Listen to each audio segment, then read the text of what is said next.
All right, so welcome everybody. Thank you for being here. This is our June edition, and as advertised, this is an open forum. This is your opportunity to come and bring thoughts and ideas. And one of the things we've done, we usually present some awards, the theme and the point of the Scout Law for the upcoming month, a game, a gathering activity, and cheer. We've got some good feedback about that from our Cub Masters and our Den leaders. And what I wanted to do was take that out of this meeting and just give us an opportunity to talk. So what's happened is I put all that content on YouTube. So we call a virtual breakout. We did something similar back in March, and it is posted up for you guys right now. And it's one of the reasons we're doing attendance today. Is I will send you an email at the end of the day today with a pointer to that YouTube file. You can consume that, you can watch it whenever you want, send it to your friends, your co-workers, or most importantly, hopefully your fellow scouters in your units. So that's what tonight's email is going to be. It's going to be a pointer to a YouTube video as well as a pointer to a location on a Google Drive, Jack's Google Drive, where we put all of our slides in PDF format and all those handouts. And there's not a lot this month, but you know, if you use those monthly themes and those games and gathering activities that we recommend, that's on there. So look forward to that. And then I'm going to try to stitch this together, assuming this is a lively and engaging conversation. And hopefully this will be available in about a week. I'm going camping with the Dago Cub Scouts in about 24 hours, so I can't promise I'll have it done by then. So look forward to that if you want to share the conversation with your fellow scouters and your friends and all that kind of good stuff.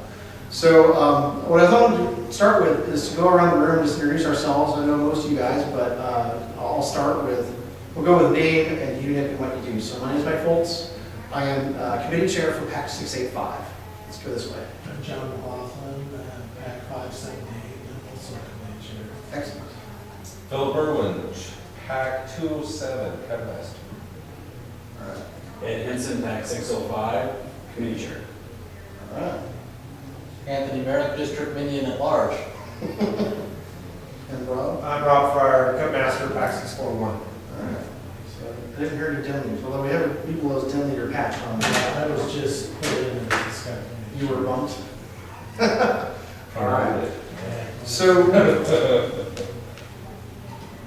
the idea behind this is to have people that know things like Anthony and people with questions like you guys, and ideas, thoughts, comments, successes, challenges. Some of the things that I thought would be interesting to talk about would be this first year of the new advancement program, the adventures we had, if they were good, if they were bad, or some good ones, some challenging ones, what your thoughts are on that.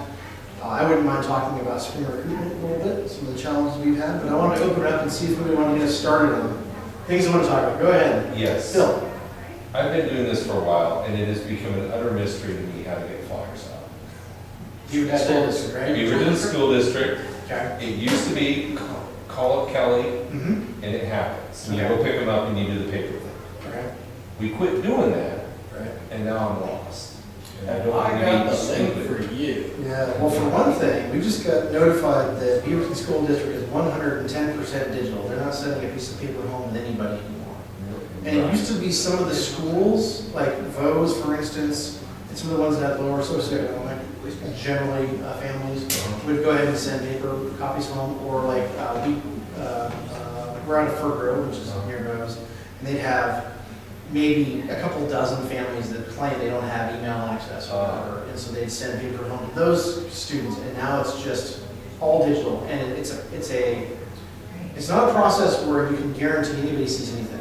They have to log in or go to a site and shuffle through all the baseball, soccer, yoga, and finally Cub Scouts is at the end. See, the way it works for our school, because we're at Greenway, is we get an email almost once a week.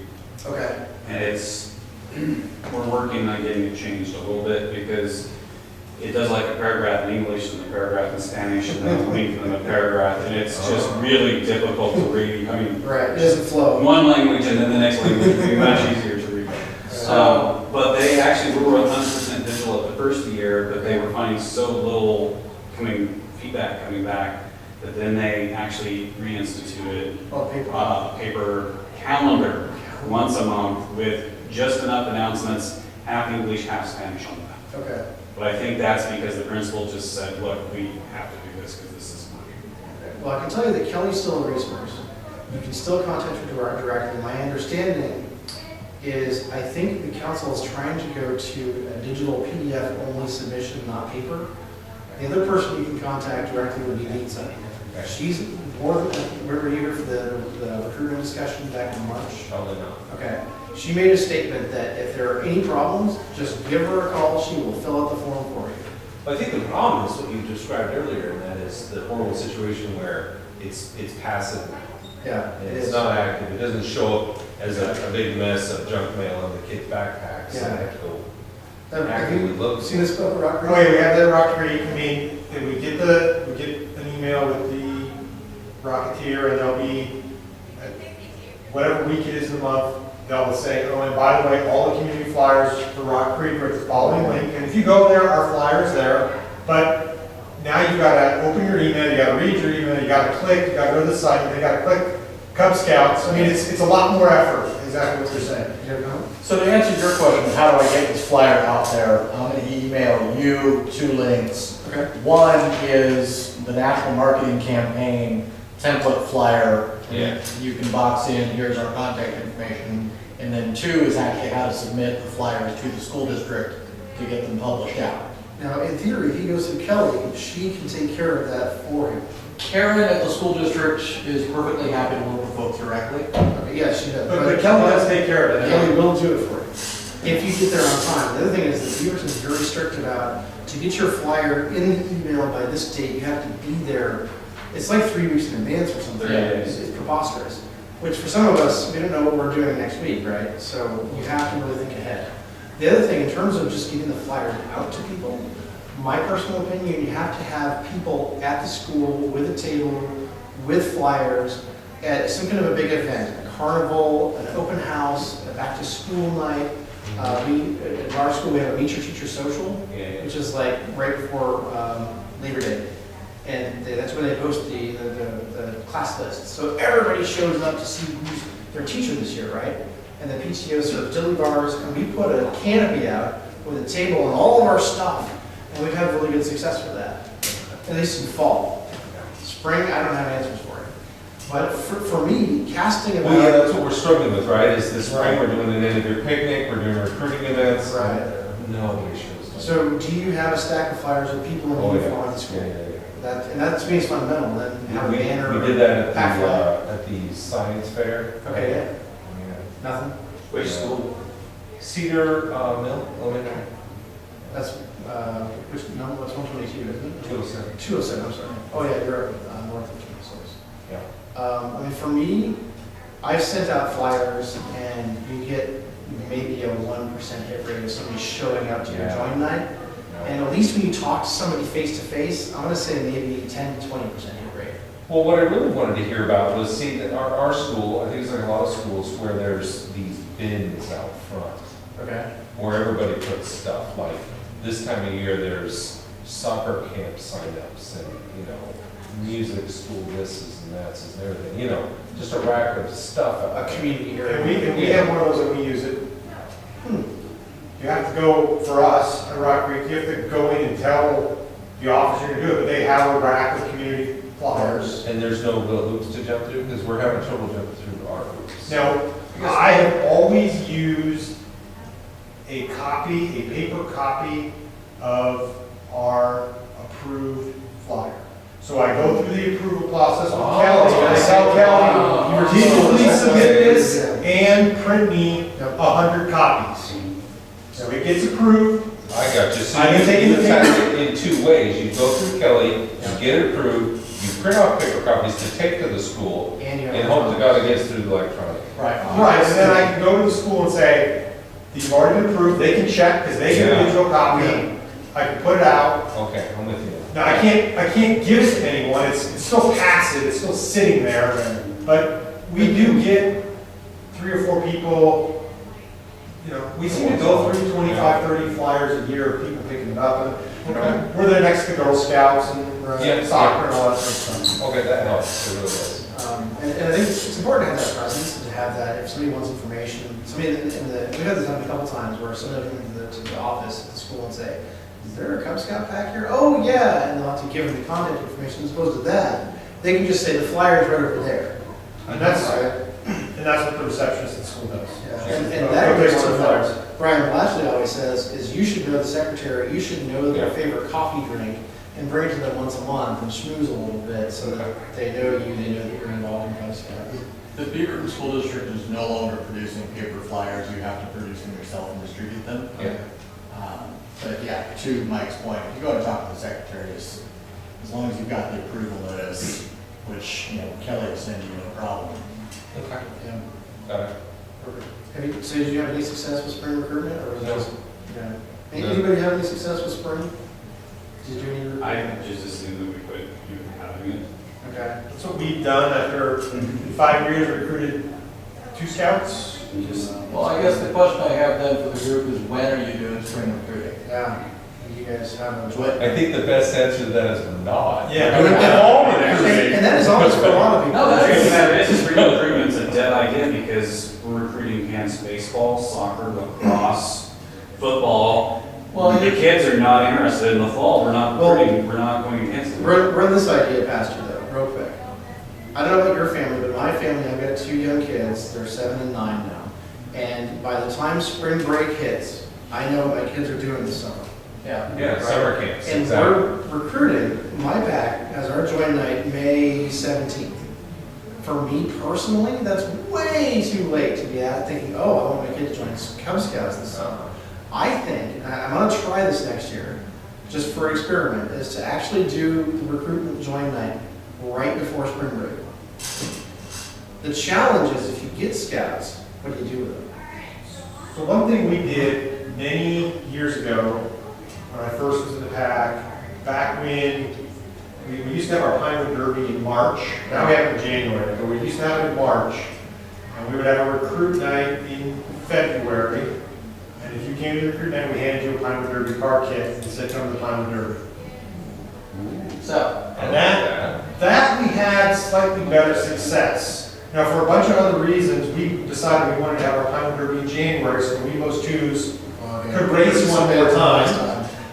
So we moved it, and that kind of, and we haven't really had anything replace giving someone a free Pinewood Derby car. And And here's my question though, so you recruit a gang of Cub Scouts in March, or early March, right? In theory, or maybe late February.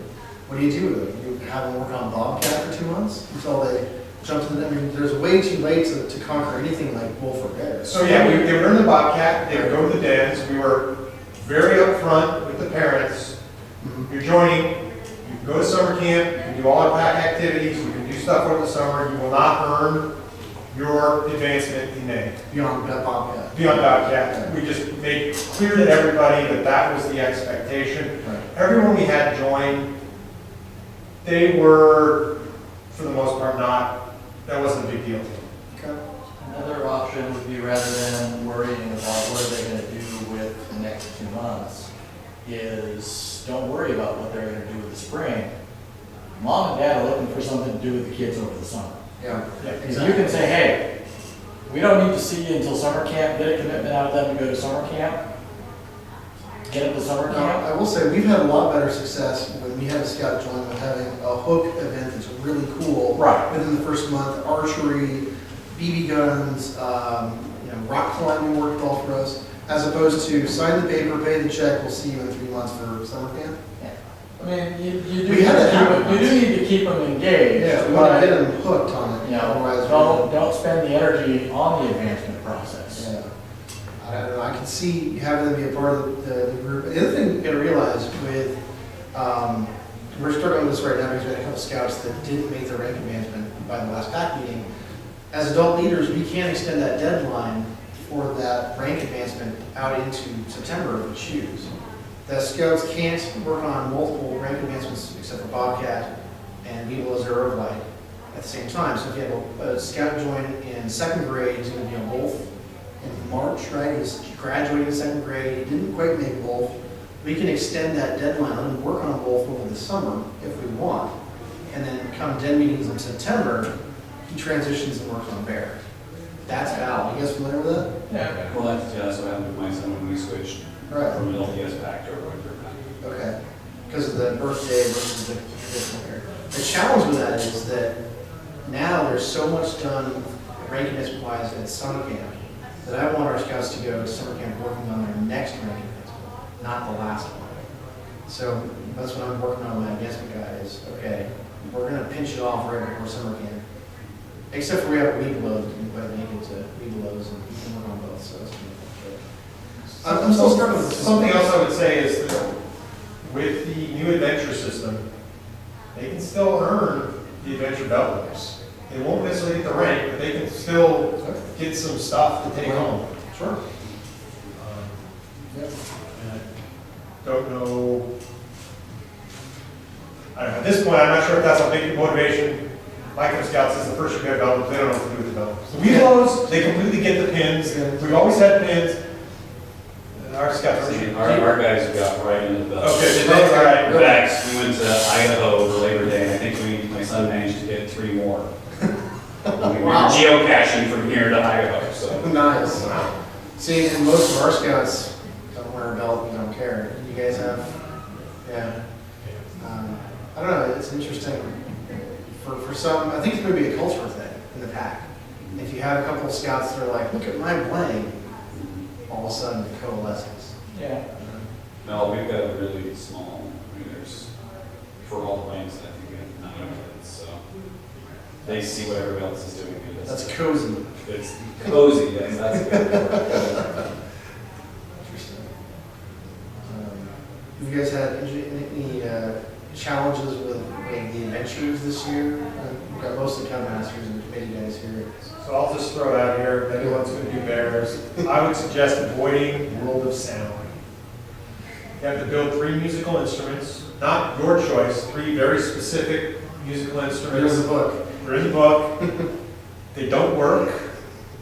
I spent, I don't know how many hours coming up with ones that would actually work, because it's a real bummer to spend an hour, and they take a long time, right? And it's not, you will take 3 den meetings to do the whole thing. 3 den meetings. Wow. Because there are a lot, all the adventures are really targeted at 3 den meetings, you notice. It's supposed to be a 2 and an outing or something like that. Yeah. Well, Basically, okay. 3 gatherings, yeah. Yeah, well, this one you wouldn't, you built 3 instruments, you wouldn't do an outing. So it's 1 instrument per meeting? 1 instrument per meeting. I mean, maybe if you had some really focused kids, you could do 1.5, but you know, we did it and we did a game, we did something else because you couldn't get. Yeah. You gotta give them a break. We But did it was some really- interesting modifications that the kids made to it. By the end, the kids were really into the first instrument, they were sort of into the second instrument, they were totally disinterested in the third. It was just like, why are we doing this? This is boring. We're done. Anybody else have any? I've got one to share. Anybody else have one that was challenging? Same thing with bear. There's one, I can't remember the name of it, but it's a science-related one. And you're supposed to do a multitude of experiments. And one of them is a float test, and one of them is like a static electricity test. And one of them has, you're supposed to dissolve, I can't remember, I think it's sugar, into a series of different containers of different densities of sugar with food coloring. And if you don't pour it, you're supposed to pour it together and make a layered thing in a cup, which is a cool idea, but if you mess up any little bit with the stream, it is just done. And it just turns brown. So there's another one that we had a real challenge with too on that. I don't know if you got the static electricity thing that worked, but yeah, I think I remember hearing somewhere, I haven't seen it. I swear National published some revisions. Oh, did they? Yes, I was- some of those adventures. I'd have to go look it up and see if I can find that. I figured they would have to, because some of them, like I said, one thing I will say, there's one that's, it's jokes or laughter or it's roaring laughter, it's a fair one. Yeah. That one actually worked really well, because they could tell jokes, and they'd do a Mad Lib, and they'd run on. And what we actually did is, that took us 2 or 3 months, because we would do, because all the activities were kind of fun. Yeah. So we do one in a den meeting, then we do another one, then we do another one. We set some of them up too, as like more of a carnival setting in the gym. Yeah. And then just some advice, if you're doing the knife one, I highly recommend going to University of Scouting and taking the knife class. It's the same woman is teaching it as taught it when I took it 5 years ago. Really good. She puts you really at ease about it. Like, first of all, she says, if someone's going to bleed, You just have to accept that. Have the first aid kit ready. I mean, she's, Okay. It's true. We have a Cub Scout that can't open his knife without shedding his own blood. It's just a fact. You know, There's always one, yeah. there's always one. but that really puts you at ease. The other thing I'd say is the old program help book, Okay. the one that had like PAC meetings and every den meeting Yeah. for the old requirements, its stuff on whittling is much better than the new book. It's got better resources. So again, if you're nervous about teaching it, if you can get a hold of that, I found That is still available. You can find that PDF form scattered about because it has like a crossword puzzle and a fill in the blank quiz, and it's got some other stuff. And so I found that better than the current one.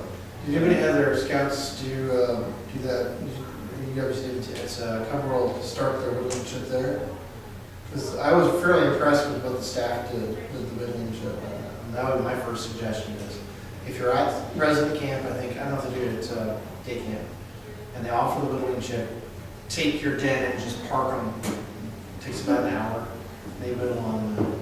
So, I don't know. That's a good point that the old resources can still be useful. I have another one to throw out for you guys, especially for Cub Masters and committee chairs that view the den leaders from above. Did you notice at all that your dens were earning their adventures very much towards the end of the year and not evenly spaced? Or did you get most of your dens earning one adventure each month? I think it had more to do with our go-see and pack outing Okay. schedule than anything else, really. Okay. I think we had a good chunk of them in early fall, and then a good chunk of them in late spring. Yeah. And then we had a lot of outings, like in January, February. To check off some of those last things. Because National produced this thing with the idea in mind that den leaders would try to accomplish, or be able to accomplish, one adventure per month, 2 meetings in an hour.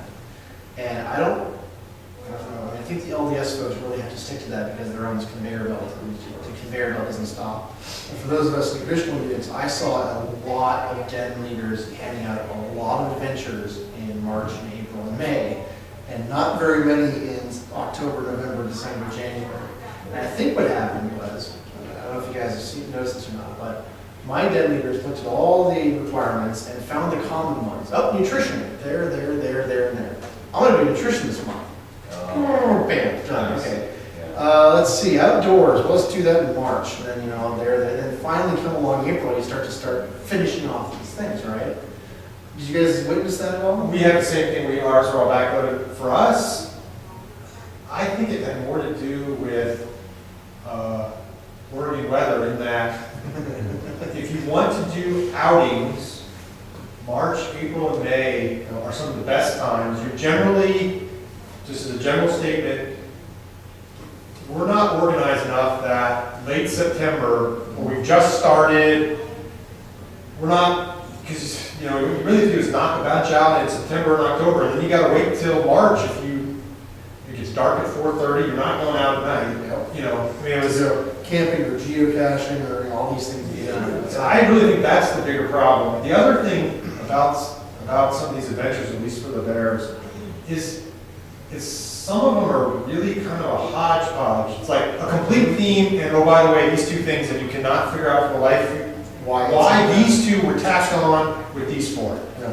It's not. I can't remember which one had to do with energy, but you go through all this, and it's like, and there's an energy requirement at the end. You're like, talk about energy Or composting or something, right? Yeah, and so those are really interesting because you come up with a theme for your den meeting. Mm-hmm. We had one den meeting before the MAPAC meeting, which was just 4 requirements we need to do that have nothing to do with each other. Just get it all done. Because we ended up with these 4, they never fit with anything else. Yeah, we had a potluck, and we played some of our favorite games because that was what we ended up having to do. Some of them were just. Yeah. They clearly had been favorites of someone from the old requirements and they kept or something, but it was We've got, it's a really small group, and we've got a great Cub Master and ex-military financial planner. He sat down with all the requirements for all the different things, mapped them all out, came out with a great schedule, and we just went clip, clip, clip, clip, clip, clip, clip, right through. Nice. You know, Okay. did the, you know, had outings planned on weekends, I mean, it just clipped right along, so. But I don't have any idea how much time it took him, because he just mapped out, sat down in the summer, and just mapped out the entire year. There's probably a weekend's worth of work invested. Yeah, one of our common attendees here, Ann Coombs, has I think their advancement course is PAC 500. Did something similar with, essentially, she just mapped out all the individual requirements and how best to hit them in their LDS, so they still have to try to hit an adventure every month to complete it, but it was very detailed like that, and it was... I just imagined his garage was probably looked like something else. Like a beautiful line, string going this way or something, I don't know how he did it, so. Yeah, I'm really debating whether or not to encourage my den leaders, especially my Webelos and Arrow of Light, to try to accomplish an adventure every month. Just to finish something off and then keep going, because I noticed some of my den leaders stagnated. And, you know, one would get sick and have to call off a den meeting, then he's behind, and pretty quick it's scrambled at the end, right? And I don't know if that's a good policy or not. I don't know if it's a good thing to encourage, but... So, did anyone have anyone do Arrow of Light for the new requirements?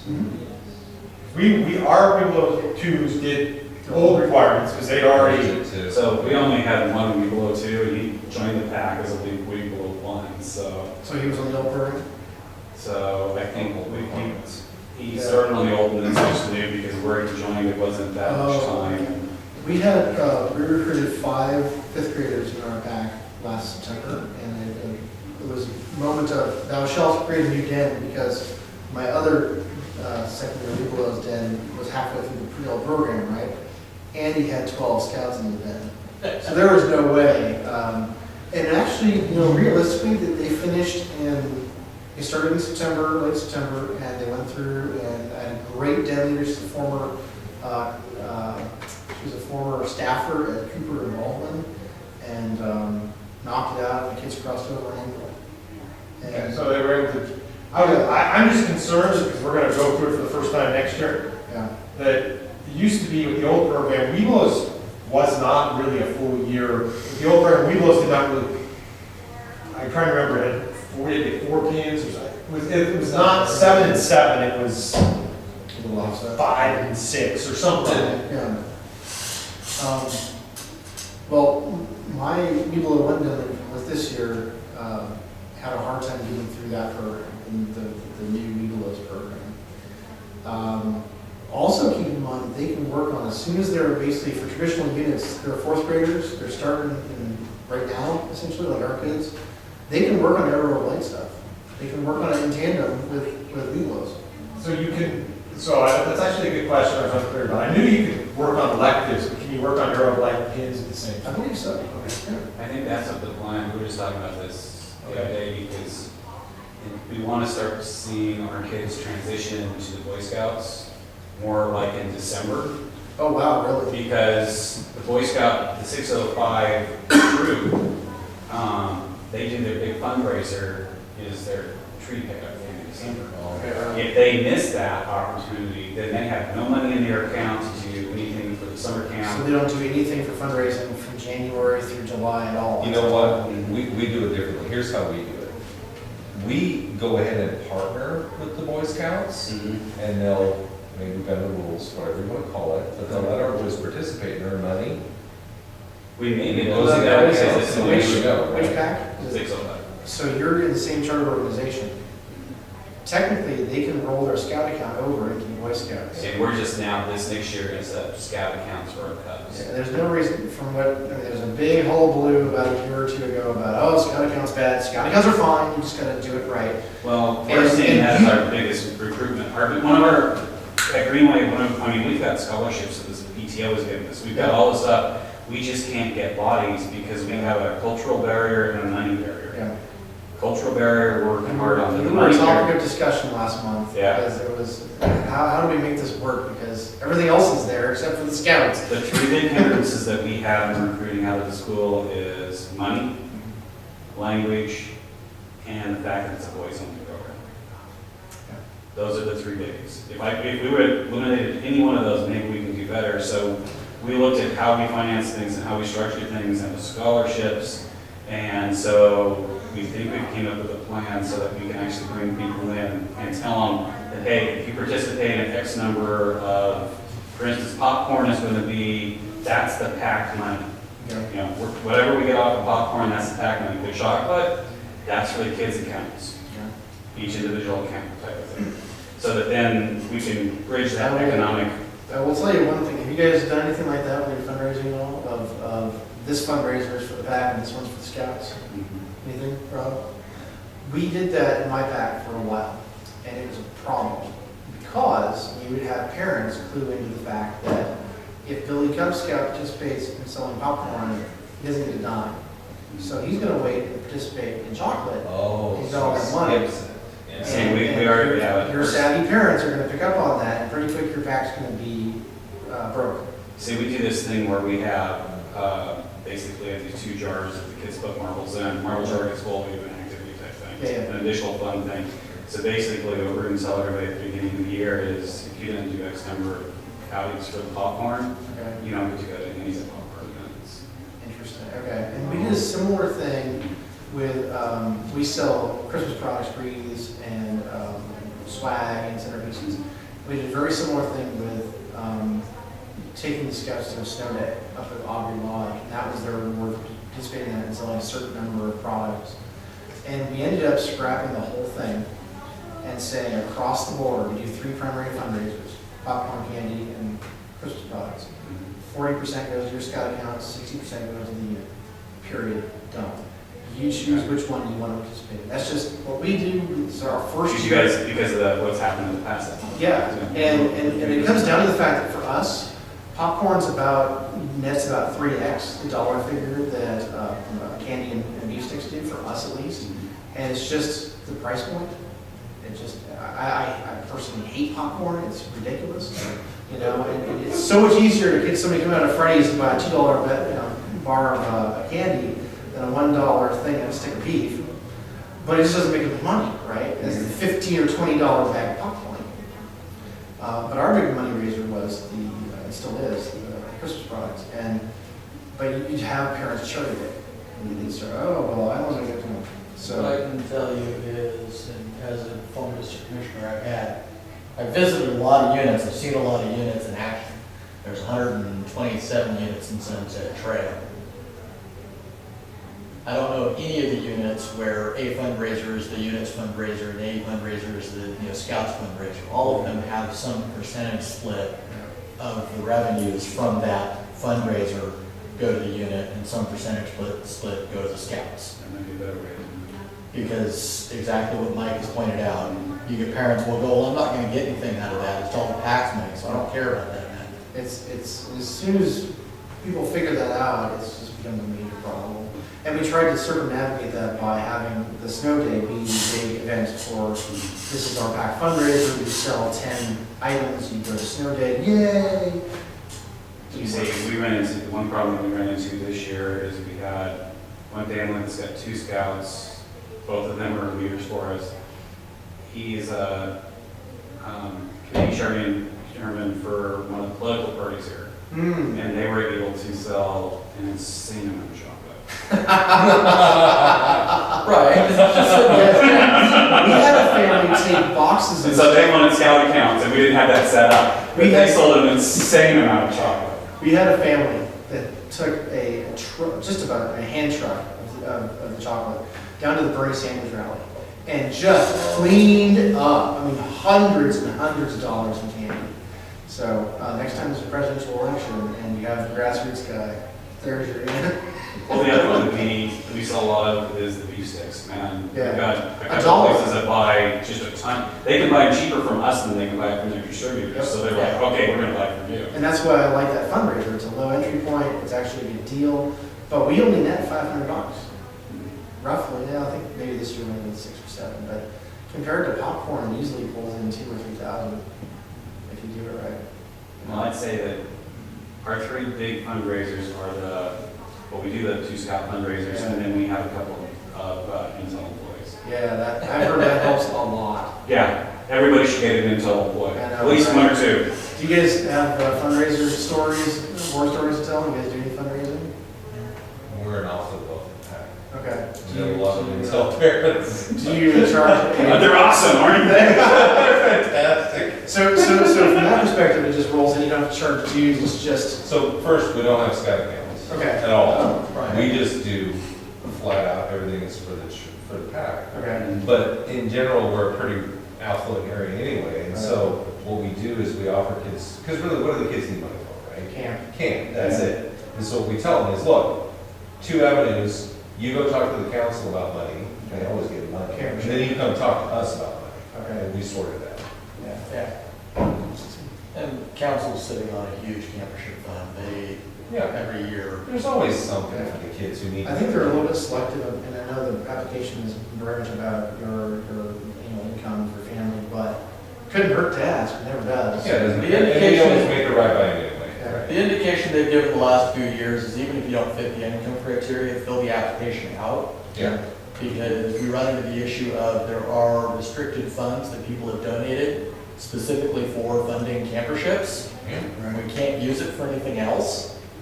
So we'd like to use this money now. And we'd like to use it on camperships. Exactly. So when we run out of people who qualify by income standards, we start looking at, okay, The next one. you know, what's the net, work our way up the list. I guess I'm curious, since we're on the money question, I don't need exact figures, I'm curious how big is your PAC budget, just as a ballpark? Yearly budget? Yeah, how much money does your PAC spend carrying out its program? Couple thousand tops. So how many scouts also? 'Cause- Yeah, 25. okay. okay. Yeah, we've got 8 to 10, and we probably spent more money on our family weekend trip than we spent running the whole pack. Okay. Must have been a good trip. Well, there was like $500 just at Costco for food because the pack supplies all the food. Right. So we have 26 odd active Cub Scouts, and our budget is roughly $3,000.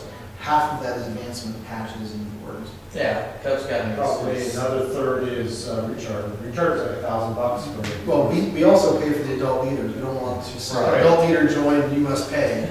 And then, when we started.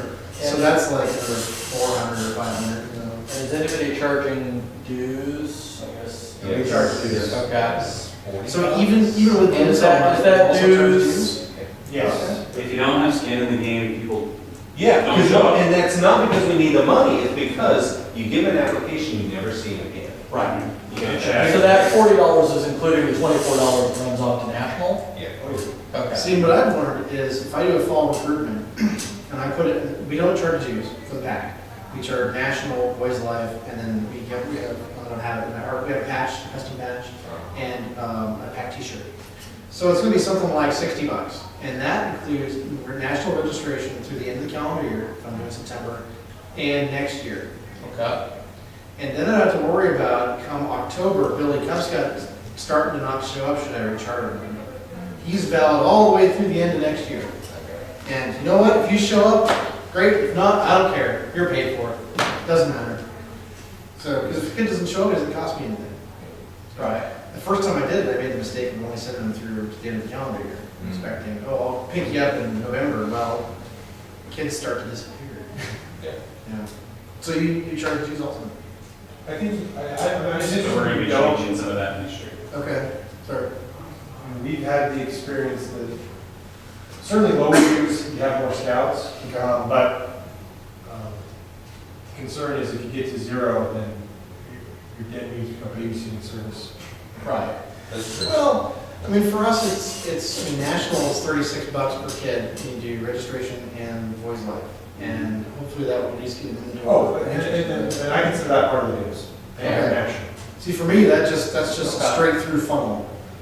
Okay, it doesn't come in a dollar thing. But at least for us, for the parents, they like to write and pack a check and just be done. Right. For the year, and then say, I'm not gonna worry about fundraising or whatever. Here's- Well, no, just that they don't want to pay the council and then pay us and then buy the t-shirt separately, so we bundle it Yeah, together. we bundle it too. Oh, okay, all Okay, right. It's a one-time thing, $60. Here's your national registration, here's your t-shirt, here's your patch, see you Tuesday. Okay, then you do the same thing. Right, but none of that bundle goes to the pack. Right. Goes national, pays for a t-shirt, pays for a patch, kid registers, and then he's valid through the end of next year, is my fall plan. Okay. Yeah. I don't know, and then it was, 162 had a rather large pack of dues, I heard, until fairly recently. And It's still fairly sizable. Is it still, Lisa told me that they had reduced it drastically. I mean, it's down, but it's It is. still. But for me, Fir Grove services a very diverse population. We have people all over the socioeconomic spectrum, so I want to invite everybody to join and not have, the price tag be too high. And then too, here, and not this year, but next year, things are gonna be interesting with all the school boundaries are changing for elementary. Yeah. All the what? That's cool. All the school boundaries for elementary are changing, not this year, but the following year. Middle school and high school are affected as well. Well, middle school and high school change started 2017, Right. and then the planning starts next month. Well, as soon as school gets out for elementary, then they'll submit the plan to the parents in the fall, approval, and then it will start the next year. I have to imagine that, elementaries are so neighborhood based, that the adjustments would be somewhat slight as opposed to proposed high school boundary change, which was just Well, ours is obnoxiously gonna be- ridiculous. Yeah, they've already warned us that ours is gonna be a war, so. really, They're You picking have up. Heighton and you have Greenway. yeah. Heighton's up around 700 plus now. Okay. Greenway's had to get rid of 4 teachers, they don't have enough kids. Wow. They're down around 300, Oh, but wow. Greenway has a reputation of being a Title I, Right, but they're going to have to expand out into Heighton, and yeah, it's interesting. gonna be interesting. Once the parents do get out on the lawn. But we had that already. Not an unrealistic possibility. But that's just for parking. I also think they're picking up a new elementary school, which is gonna screw reporters as well. But that's up way north, I think. It's still good. Yeah, but Yeah, everything gets pushed around. that's true. Well, and then Bose this year is even half Bose. Well, they're shipping everybody across town so they can bulldoze the thing, which, it's about time. Yeah. So, So I got a couple other questions, unless there's other items from you guys. fire away. Are you the person that I talked to about the upcoming day camp? No, but I know the correct person, I can put you in touch with them. He's sitting right here. You're the person? Or depends what you need for what you want to know about day camp. I think you talked to Lisa a couple months ago, right? What do you want to know about day camp? Well, there's some discussion as far as the health forms. How many pages of that Form A and how many pages of that Form B? There's just 2 pages of Form B, right? Well, So yeah, Form A is 1 page, Form B Is is it 2 1 page? yeah, it's total of 3-page 3 document. pages. B is, But wait a second, which camp are you sending your scouts to? That's important. Iron. Okay, so yeah, you need parts A and B, not C. And A is only 1 form? I believe A is a single side, it's a I just did these. A is- slip and Pretty report sure it release. is. A is 1 page, it's medical history, that's all they're looking for. Yeah. And then B is your immunizations, your allergies, the medications. And B is maybe 2 pages. It's I a think front it and is back. front and back. Okay, and then the other thing is that we're having a hard time getting enough parents to come. You increase that amount for the number of scouts, and we're gonna be short, right? What do I do in that case? Can I get some college kids to come? How many scouts are you sending? We have none. Okay. That's what You need 2 adults. According to the bill that I read, you need 3 adults, really. I thought it was 1 After after 6. 6, no, 2, up to 6, and then 3. Am I wrong? Let's go to the tape. Yeah, I was gonna say, I think 1 6, minimum That's a of great 2. decision, because I've taken 8 kids with 2 parents to Harvard. But on the Camp Ireland deal that you or somebody sent to me, Did you go to the pre-camp leader meeting yet? Ireland's That'll be its the own, 15th. its own, Yeah, it's yeah. on 15th at 7 o'clock. Is it coming At next Harvard. month? That's a it is good, on the 15th. it's Or, Wednesday, Yeah, June Yeah. 15th. at 7 o'clock. Is that Ireland? It's at Harmon. I would definitely recommend you go to that. I because you I'm will planning be- on that, but I'm just Yeah. trying to get, I'm getting ready to go on vacation, and I'm trying to get everything done before I leave. I don't know the answer to that. Well, it's All all right. It is vital that there be 2 adults in camp at all times for 1 to 6 youth. If you have 7 to 12 youth, you will need 3 adults. Oh, okay. And for 13 to 18, you will need 4 adults. All right. So is an adult considered somebody 21 and older? Yes, definitely. 18. Or is it 18? Well, 21 for Each sure. pack must be under the leadership of at least 1 registered adult over 21. So not everybody needs to be registered in the pack. Additional adults may be registered scouters 18 years of age or older, or parents of participating youth members. So what about So like a cousins, den leader, uncles? yeah? Sorry? You could have a den leader fill in for one of those, right? So Absolutely. cousins, uncles would need to register as a scouter because they're not a parent of the, Interesting. Okay. And so we really couldn't be college kids then, that are home for college, unless they have a sibling that is a Cub Scout. Well, and I think what Anthony said is that if they're registered in any unit, yeah, and have use protection valid, they're good to go. they just need to be over 18. But Uncle Billy, who's 23 and works on his car all day long and doesn't have a job, he's like, Register. sure, I'll camp. Register as a scouter. That's You gotta pay, you gotta Yeah, pay. you do. There is- And Yeah. what are the hours? What time are we supposed to be there, 8? It says in the leader guide, I believe, is posted, The it's first like is- 9 to 3, the first 4 days, and it's like, No, Monday check-in will The begin at first 8:15. oh, okay. The first day is early, it's like 8:15. Yeah, 15 on Monday? and register. And Tuesday through Friday check-in will begin at 8:30. Friday is usually offset though, because they do a dinner and a. I don't think everyone's doing it. They're not? Oh, are you looking at You- the? I'm looking at the leader guide. Oh, okay. You got the authoritative source. It's been a few years since I've been. So Monday check-in begins at 8:15, Tuesday through Friday we'll check in at 8:30. Camp will end Monday through Thursday at 3:15 and Friday at 4. There is no Friday barbecue this season. Okay. All right, very good. No barbecue. And that's as of April 5th this year, so that The hasn't. last couple of years, Yeah. because we've been to it every year now for several years, the last couple of years, it's like 3 or 4 families and the whole staff that's up with it. Like the barbecue just wasn't Nobody one sticks lot. around. Huh, because everybody sticks around for Cub World, everyone's there, and Butte Creek, everyone's It there. is not This the, Cub World. Cub World is over outside of Happy Valley, and it's no longer doing summer camp. You can take your Cub Scouts over there to go camping. Not that's So, just there. so Something- if I can't get enough parents, what's gonna happen? Are we? so, something that may help with that. One option is it does not need to be the same 3 people all week.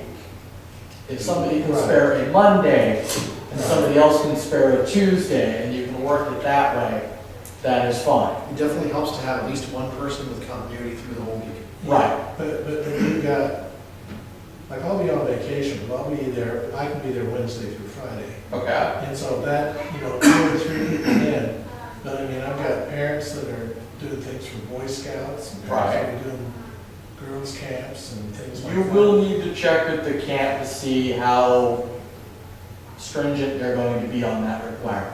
That's a great question. We had this problem one year for day camp, and at the end, I basically had to tell all the parents that you will each be there a day a week. Or we had to do it, or your son cannot go. Well, there is another alternative. And We talked about this. And we've said that, and we have some parents that there's 2, or we've got 9 scouts, if you need 3 a day. Yeah, no, you may not need more than, and we had some parents get mad and leave back because of that requirement. There was no other way to do it. There is another tidbit, and that we had one person, if I remember this from our March discussion, Rob, who had, I want to say, 1, 2, or 3 scouts he wanted to send to camp, and their parents couldn't go. He had like 1 adult to send to them. And the suggestion was, find another pack that's going that week, Oh, yeah. and buddy up with them, and Yeah. become Well, what week are you going?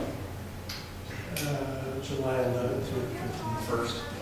First week. That would be another I option. think that is a fully booked week. That's the most popular. Because, let me look in the calendar, because we're literally 2 adults a day, but I think we're only sending 3 kids. Right, so you need to buddy up with somebody who's got the other angle, and So check with the other leaders on the 15th. Yeah, we're going the 20th. Yeah. I mean, You might also, if you check with Lisa or Brian, our district professionals, they can look in the system and say, hey, pack 1, 2, 3 and pack 3, 4, 4 are going that week. Here's their contact info. That way, I mean, the 15th is not that far away, but that way you're not chasing this down at the last minute. Because there may also be, they may not come to the 15th. You know, if they're of the mind that, oh, I've done this before, I don't need to go to the leader meeting, I can just read the leader guide. Then you won't know about it until you get there the week of the 11th and know if they're here. But Lisa can look at the registration system and say, hey, pack 344 is going, you know, see if you can buddy up with that. Because really what the camp is looking for is enough adult supervision that your scouts are not running amok. That's the basics. That's the short version of what they're looking for. We've always done just 2. And that would be a question. And we've done good with us. And that would be a question for them on the 15th. If push comes to shove, and we only have 2 adults, what are our options? And the nice thing about that is the camp director will be there on the Yeah. 15th, and they will be able to answer your questions. Okay. They is it are, the same camp director this year as last year, or? I have no idea. I know that Butte Creek has a brand new camp director, and I think Clark has a new camp director. I wouldn't be surprised. if Susan they Royce showed is the that. camp director. I'm not certain on the continuity. I don't know. But they should be able to answer those questions.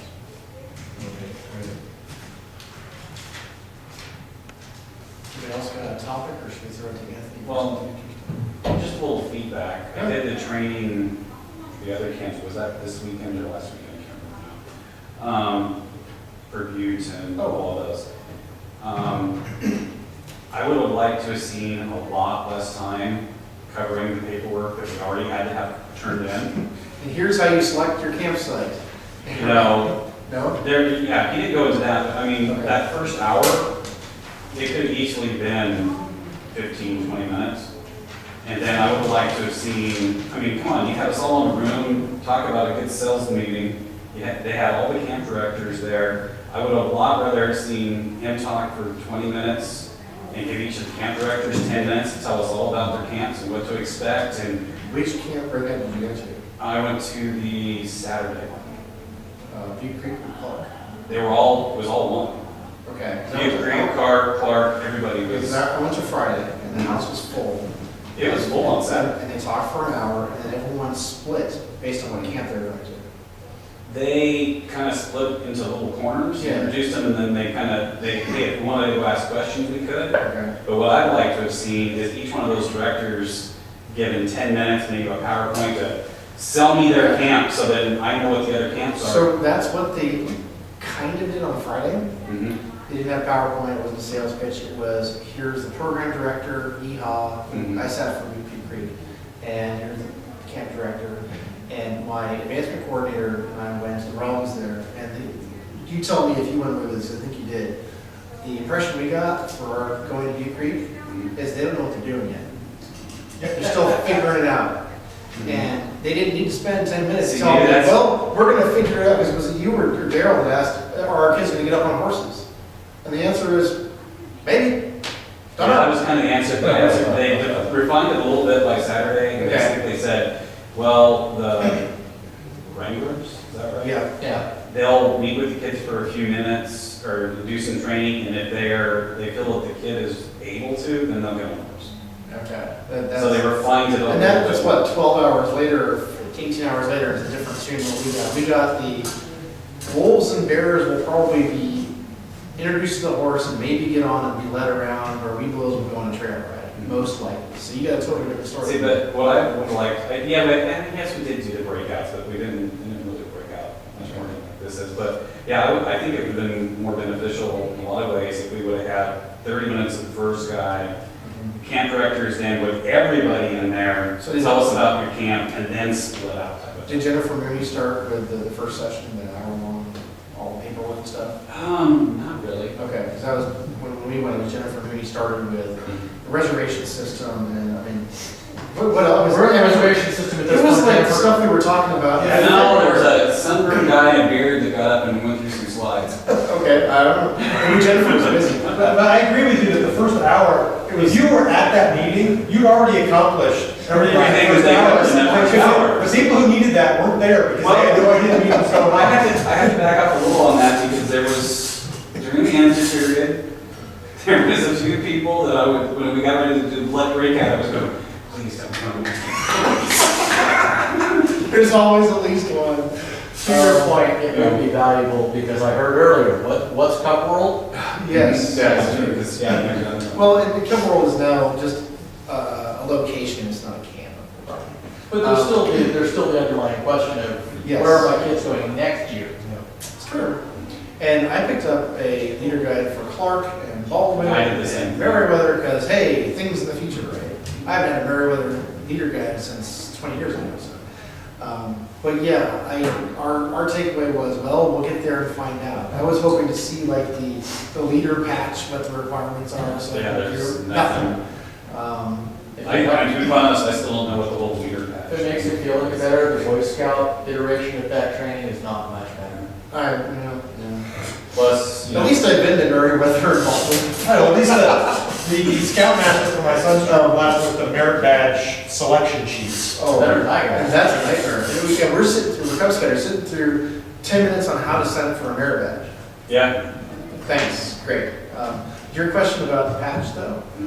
What is it? I still don't even know what the Okay, whole so leadership patch you're taking is. scouts to View Creek, right? Mhm. Okay, so there will be a one-page sheet in the leader guide or given to you at some point with 3 columns. And essentially, if you want to earn this, it's a patch you put on your uniform right above the Boy Scouts of America.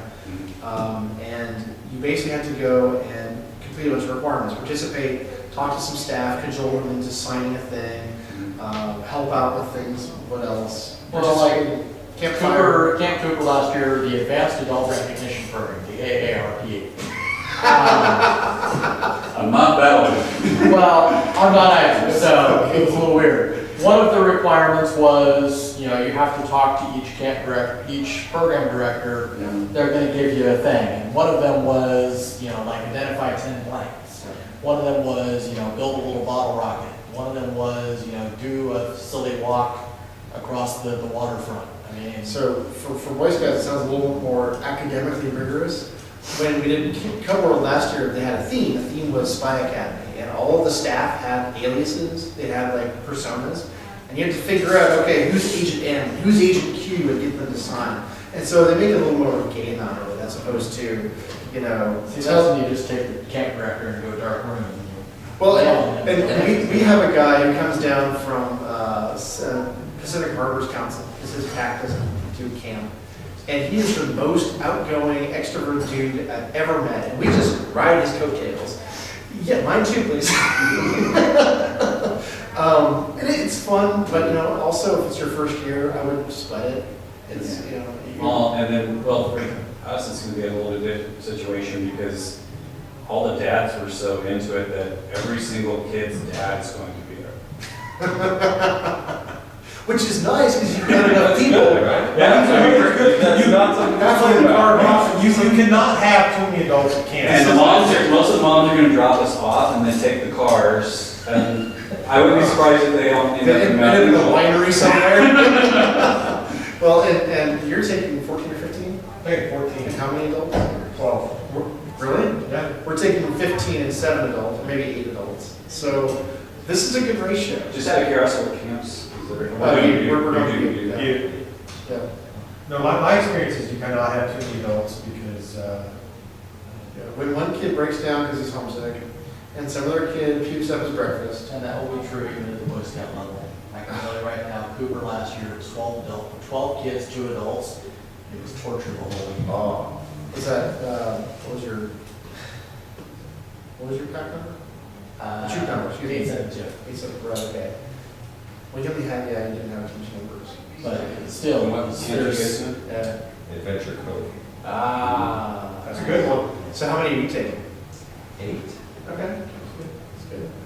I'm curious to hear, report back when you're done on how it was, because I've heard they changed the program quite a bit over the past 2 years. What the experience is like. Are you taking both first year regulos and 5th graders, 4th and 5th graders? I'm taking 4th going into 5th. Okay, so just one year. Yeah. All right. Interesting. Camp? Basically, you're trying to get the kids to Ireland, okay. Yeah. Doing both. Hi, Margaret. Hi. You have extra cookies? No? Just normal. Okay. Anybody else have anything else to throw out? Tony did. So, Kick us off. I got- partially marketing angle, partially feedback. Thank you. Curious to know who is aware of Weeblos Woods this year. Well, I know it happens every year. Does that count? All right, so, and here comes the marketing angle then. I'm glad I came. So, Pull up a chair, Margaret. Weeblos Woods this year will be the weekend of September 30th. Oh, wow. It will be at Camp Meriwether as it traditionally is. The question that I have related to that is, and this is a question that both the event director and myself will pondering upon, is September 30th too early in the year? Because our biggest concern is the Weeblos leaders are going to look at the calendar and go, you know what, we've been a Weeblos den for about 2 weeks and not go to Weeblos Woods. Well, I'll tell you one thing. Existing Weeblos dens, like yours, already know probably that there is a thing. You're gonna look forward and say, there's my weekend. He'll be there. Right. I will be there. Rob will be there. The scouts that join in mid-September may not be there. And now here's the thing though. If you have a traditional unit, a fourth grader join, he's at least got a chance next year to hit, right? Okay, great.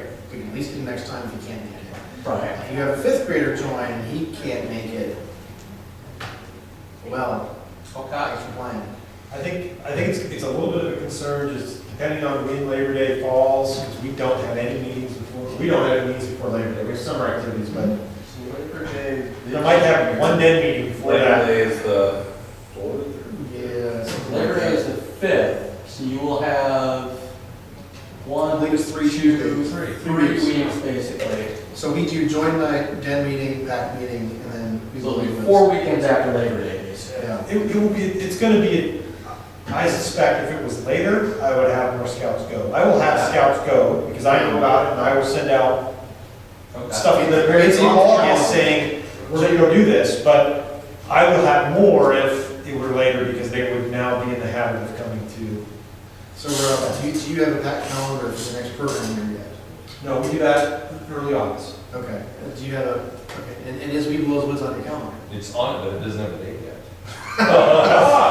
There you go. Update time, version 2. Centralized calendar There for is. the whole district, and where do you, like, online? Please, Anthony. So, Oh, that's a great point. the short version is go to sunsettrail.org. Mhm.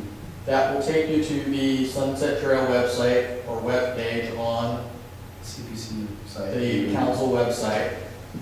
And on there, there's a link that says And calendar. on the right-hand side, quarter of the way down the page, is a link to the Sunset Trail calendar. Now, I will admit the Sunset Trail calendar is only as accurate as I and Jack remember to make it. So sometimes things don't always make it on there. But here's the tip, But- though. It's also challenging to update, right? Or to add stuff. It's It's not exactly. It's challenging for recurring events. Single-off things like Weeblos Woods don't slow us down. Okay. It's It's things Roundtable. like setting Roundtable. In the calendar, I have to do one Every single meeting time. at a time through the next 12 months. Yep. Whereas the old system, I could simply say repeat, second Second Thursday. Thursday, yeah. Right. But Weeblos Woods is on there, and that is the first, September 30th and the first weekend in October. It will be a Meriwether, and cost is still to be determined. It'll probably be about $10 to $15.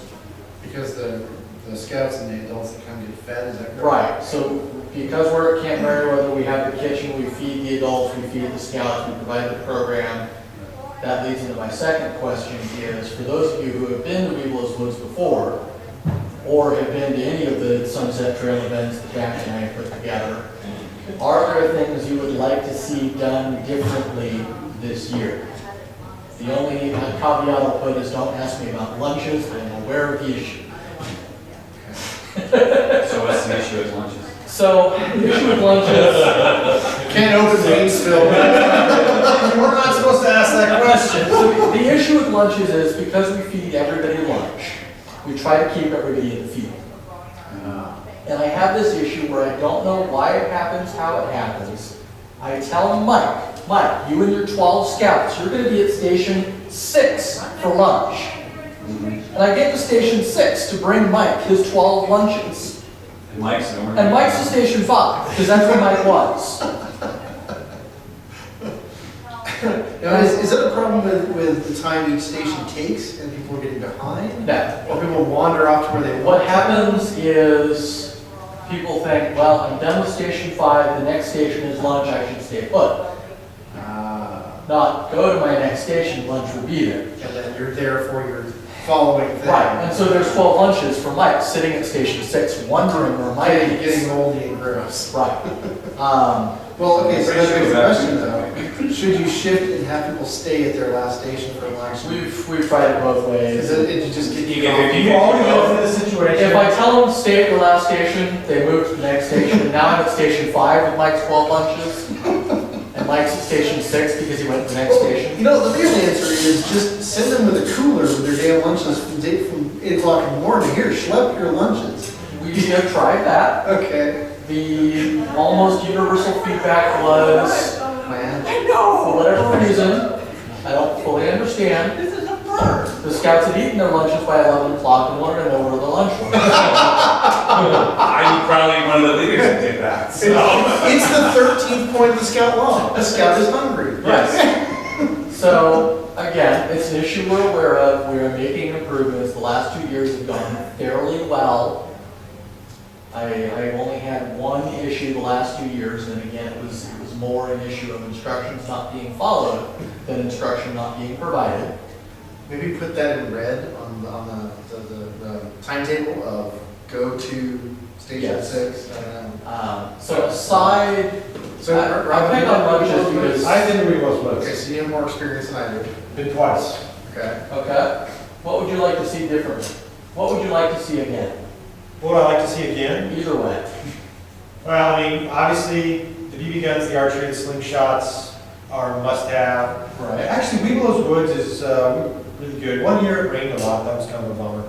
But obviously, That's one of the reasons why they're moving it up. I understand why it's gonna be in September. Yeah. But in general, the only other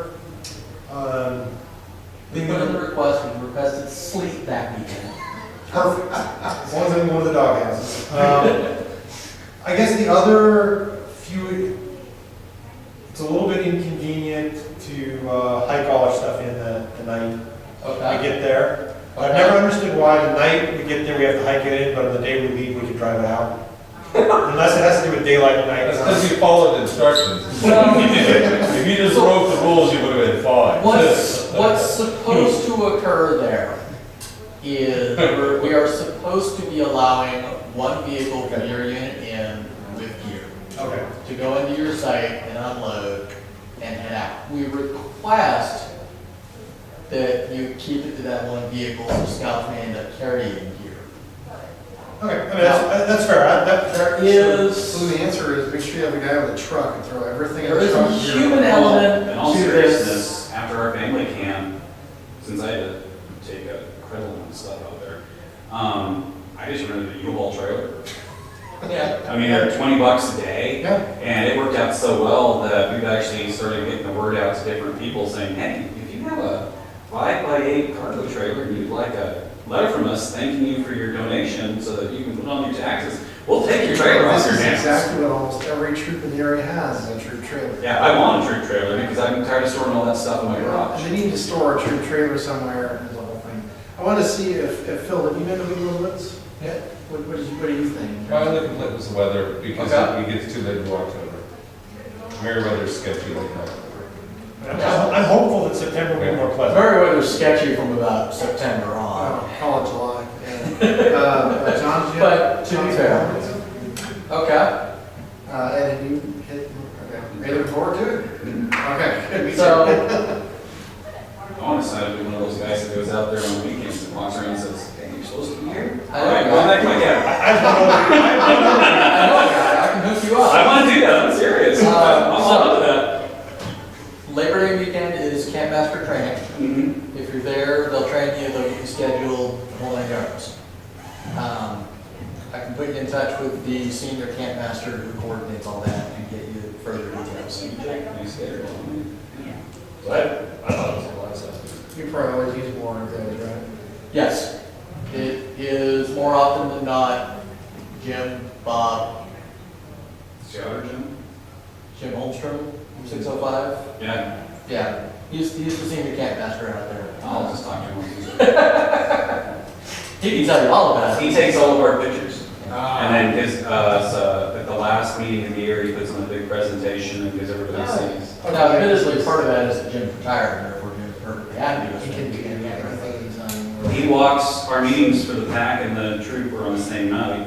Ours is at 7, theirs is at 7:30. So he starts out at ours, and this time of year, with the weather being nice, he walks from Greenway to Conestoga. So he must live right there. So. Yeah, I was gonna say, the 1 year the campfire was interminable. okay.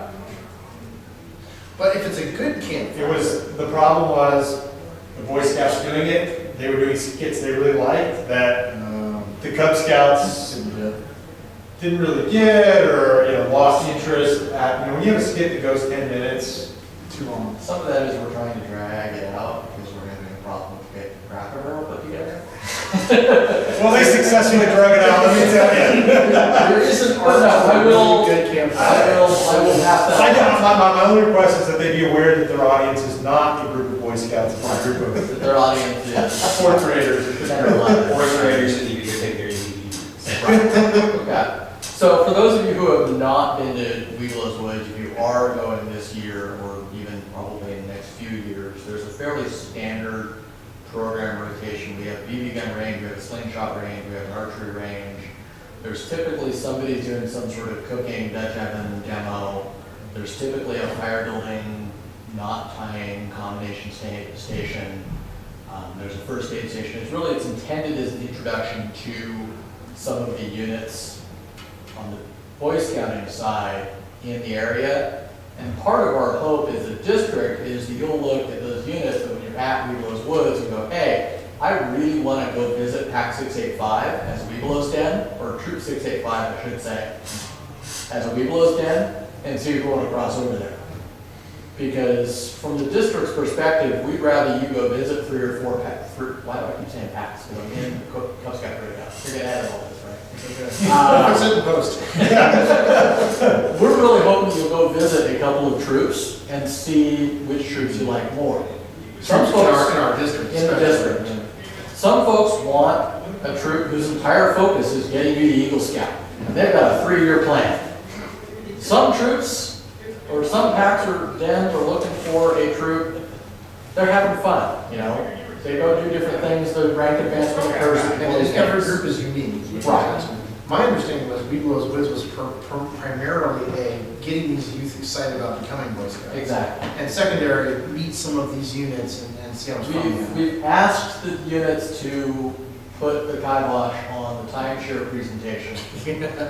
Hey, let me tell you about our troop. Yeah. Saw anything. They spend a few minutes talking about Troop 685 and how awesome we are, and here's our flyer, Right, here's our calendar. But really the intent is for the scouts to do whatever activity that station is running, and for the adults to potentially participate in that station and be excited about going to scouting.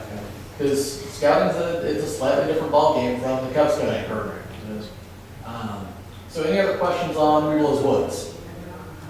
Sound good? Yeah, it's awesome. They've requested sleep for the weather. Okay, open the request. I make no promises.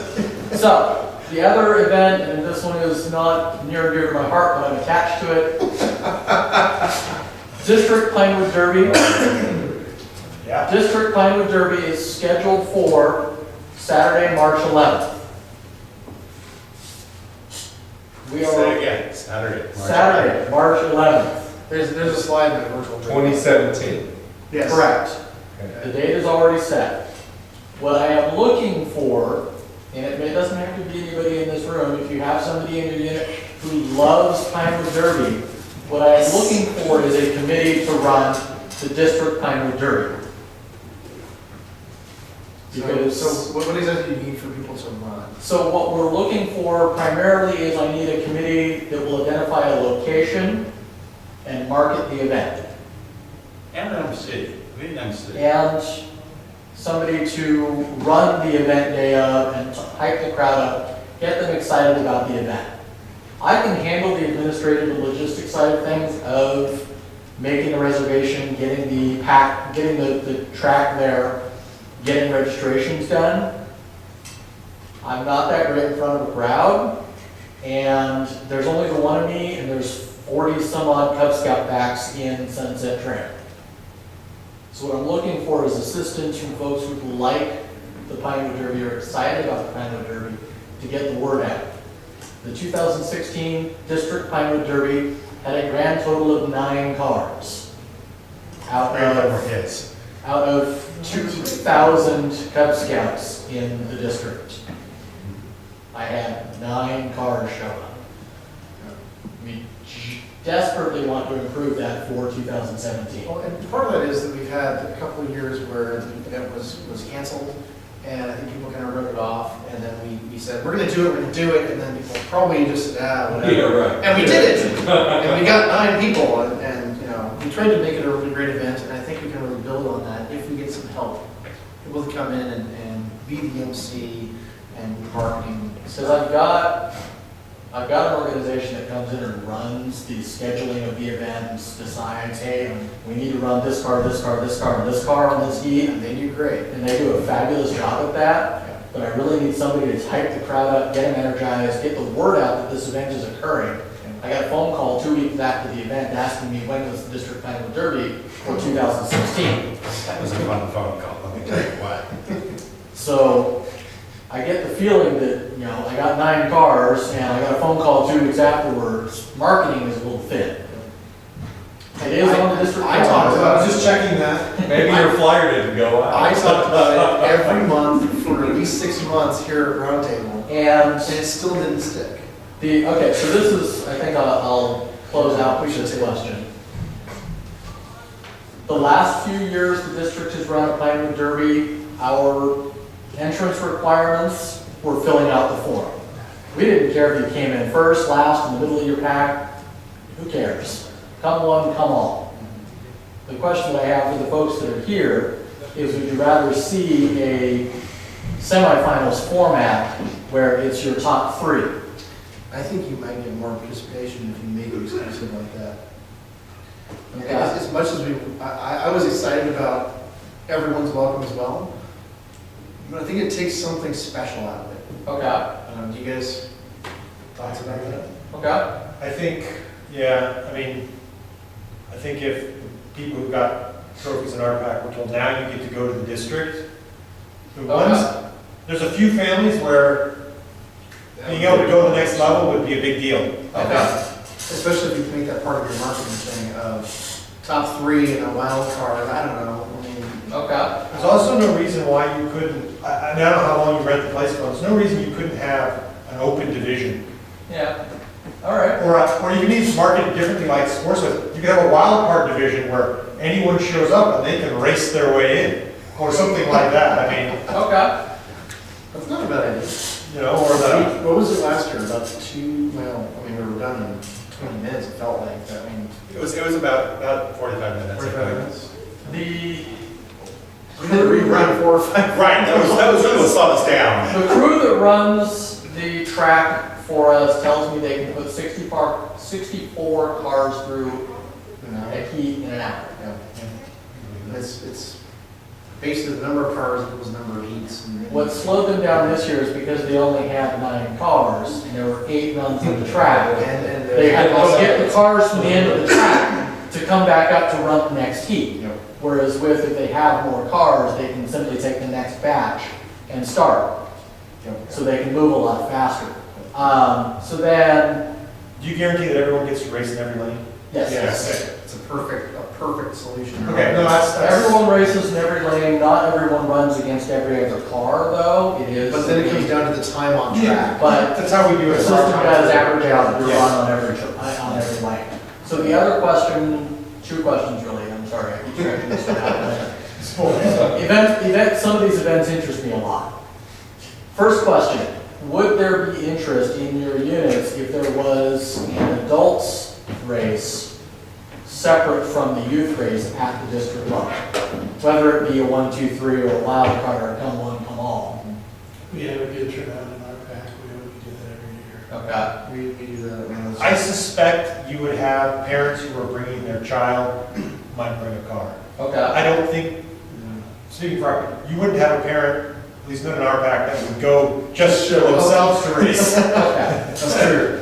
Well, the other half, we gotta ask the question of, with our pack, we have an open, we call it the master tournament, and it's younger siblings, older siblings, grandpa, anybody who's not a registered Cub Scout. We have a lot of little sisters. Okay. And it's a real big deal to bring those girls in and give them something fun, and you know, Okay. I'm really getting excited about that. And I don't know how you do that at the district level, but for us, it's a big, it works for you too, right? Well, part of that family family, thing, right? Well, we pretty much make everything. We had 2 tracks, and one was for the scouts. right? Yeah. And then the other one was for the adults and for the kids. And I know Joe Parks does that too. Yeah. And now, I mean, you can buy, I saw them the other day, Lowe's carries, I know, every kids, you're fine. Yeah. Any more tracks will be brought in. Okay. Well, But actually, I think it would be good if you had the fancy one. You're not gonna have the crew with the time and the thing and all this stuff, but you've got so many packs with 3-lane wooden monstrosities. The facility we were at last year, we had the room long enough that I could have run about 6 hours of racing and not thought about it real hard. Seriously? Yeah. So, again, until I reach a point that I'm saturating that bandwidth, Yeah. I can run 2 events back to back Right. and, do the youth in the morning and get that out of the way and, okay, let's stick around and watch, a little Susie race. So the other last question, I swear, would there be interest in, from anybody, a series of workshops on how to tune and build a Pinewood Derby car? There's so much of that on YouTube. Okay. And Scouting University, at least, there's usually a guy there that There's a 45-minute thing on YouTube about how you can basically catch your car into a wedge and duct tape the thing on it, do the whole deal, and that'll win. And it's, Okay. although I will say, it does. I will say, with our pack, at least with our scouts, we like to offer Pinewood Derby workshop Saturdays, Right. so that when Billy Cub Scout, and his parents don't have tools, he can go to Cub Master, whoever that has the tools. But by the time he gets to our derby and qualifies for district derby, his car is built and moved up and ready to go. Well, my thinking is that would That's my be, garage this year. Yeah, it's really great. You open up your garage for 4 hours, you have the scroll saw, you have sandpaper, you have paper for the draw I got on. the drill. Yeah. We do the same You thing. can do resistance. Make sure you have Swords in the backyard. the safety glasses and gloves. the thinking would be that the workshops would be earlier in the year to Okay. facilitate, hey, I don't have the Where do tools. you, to where do you do have this. the mics at, Russ? When it's You on Mike's haven't, house. you haven't seen my garage. I suspect it'll work better if each, Okay. I see your I don't know how many Look at that. people are just gonna, are just gonna show up some random location or gonna find a derby car. Yeah, all right. I would say that let the scouts build it with their unit first and then invite them to, here's the next step. Okay. But how to make that next step exciting, invigorating, the coolest thing ever, I don't know the answer, man. Okay. But we need to And get this has there. got my head turning, I'm like, hey. Offer prizes, offer prizes for winning, yeah. We had Good. certificates. Yeah. Yeah. No, come on, Prizes would be easy to do. Badges, whatever, I mean, it doesn't have to be anything. Oh, Prices are a little harder, but not a lot. not really that challenging. It's interesting the doors that open when I walk in and say, hey, I'm with Boy Scouts of America. I might not get much, it might be a $15 gift card to REI, but it's still, it's something. It's a Cub Scout, $15 is like a fortune to them. I think if you want the prizes, you'll get Send it. that to Derek, he'll be there for a year. Just All right, that is my last question. Anybody else want to finish this out, or should we be done for the evening? We've been going for a while. All right, thank you guys for being here, I appreciate it. Next month, we're talking about service projects, so come back. We'll have slides this time, next month.